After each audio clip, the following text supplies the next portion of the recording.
the salvation of Hyrule at the end of Breath of the Wild and the legacy told within Age of Calamity, now we look forward to Breath of the Wild 2. And while the story of Age of Calamity may not be what everyone was expecting, I personally enjoyed it a lot. With the implications clear, there is still one huge factor from Age of Calamity, a revelation that could spell doom and can lead to a whole set of complications for Link, Zelda, and all of Hyrule that can go in tandem with Ganondorf that many of us have not seen coming. And that is Aster, the mysterious prophet of doom. While his true origins and final fate is shrouded in mystery, it is not his presence or current whereabouts that is the problem for our heroes. It is the core of his existence. Thanks to the being of Aster, we have learned a horrifying truth that a human, if prepared and well equipped, is able to wield the malice to a proper degree, which is an ability beforehand that we could see only properly channeled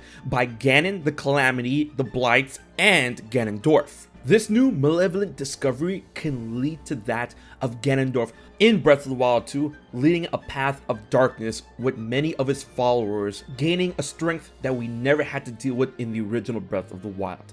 What's up guys, it's HMK once again with another Zelda theory video. I hope you guys are strapped in for this one because this leads to so many implications that can have grand effects in Breath of the Wild 2. So if you're ready, strap on in for the safety of hype and let's dive directly into the noise. Now, I know what you're thinking. Thanks to the ability of Raikou traveling through time in Age of Calamity, maybe this is a problem that we don't have to think about or deal with in Breath of the Wild 2. That's not entirely true, as although Raikou did travel to the past in Age of Calamity from the original Breath of the Wild, an act like that doesn't phase a character in and out of existence. So within the complete timeline of Breath of the Wild, Aster would have existed at some point during the 100-year backstory of Breath of the Wild. But it is indeed thanks to Raikou that Aster was able to get a hold of the malice he needed in order to enact his plans. In Age of Calamity, we've seen this character known as Aster being able to channel, summon, and manipulate the malice to an exceptional degree, which is something that I have previously stated that many of us initially believed was only reserved for that of Ganon, his Blights, and Ganondorf. But now we know that humans are able to manipulate this energy, this malice. So if Aster could do it, why not others in Breath of the Wild 2? Especially since we're going to be dealing with Ganondorf and his malice has seemed to return in a very grand way, or rather, it never left. These implications can lead down a grand number of events within Breath of the Wild 2 that could lead to Ganondorf enlisting malice wielders. Those that serve him and are empowered by him and are completely cognitive humans. Better yet, this could even lead down to a concept known as the Dark Champions, the Evil Champions, the Champions of the Calamity. Those that rise up and mirror that of the Champions of Hyrule, and Aster could easily be a prototype to that. This idea could lead down an interesting path in which Ganondorf has these generals, these champions, new characters, each with their own particular personality wielding the malice on his behalf. And better yet, this could lead down to the possibility of a certain secret small village within that of Hyrule, as described in Aster's description in Age of Calamity. Something secreted away, possibly under the ground. A dark clan that was hiding in the depths, waiting for their savior, Calamity Ganon. And this could possibly explain where Aster is from, and that Aster could be part of an entire clan that worships and idolizes Ganon and Ganondorf, knowing the true story of his legacy to a way bigger degree than that of the Yiga clan, which can easily explain why Aster looks the way that he does. Pale skin due to the lack of sunlight, and the need of a hood in order to protect him from the harsh rays of the sun, which could tell us he is from the depths, along with the Gerudo emblem on his back, which shows the allegiance to Ganondorf's origin, and of course, the Eye of the Calamity on his headband. And this particular clan may have also studied in the ways of Sheikah technology and manipulating malice, which is something that nobody on the surface, albeit maybe the Yiga clan, would even attempt. And with the device that Aster wields being undoubtedly based on Sheikah technology,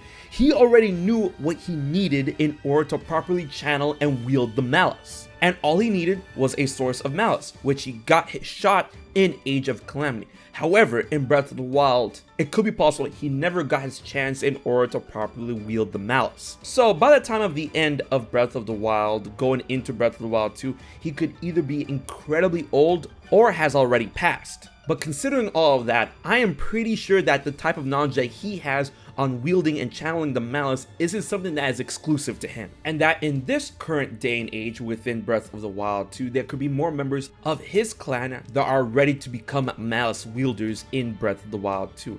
Man, it could even be possible that they're the ones that are guarding Ganondorf's corpse. That they're the ones who put the hieroglyphics up on the wall, showing Ganondorf's triumphs in the past. A true underground society that was probably started way back when in Zelda's history, maybe even before that of the timeline split, in which they remained loyal to the great king of evil way back when he first became that in Ocarina of Time up until now. Because a society like this, a clan like this, would never be able to show their face up on the surface. And this could hold the secret, the key to Aster's origin. And with the prowess of Aster being able to utilize the malice to the extent of summoning and controlling Blight Ganons, imagine fighting more foes like this within that of Breath of the Wild 2.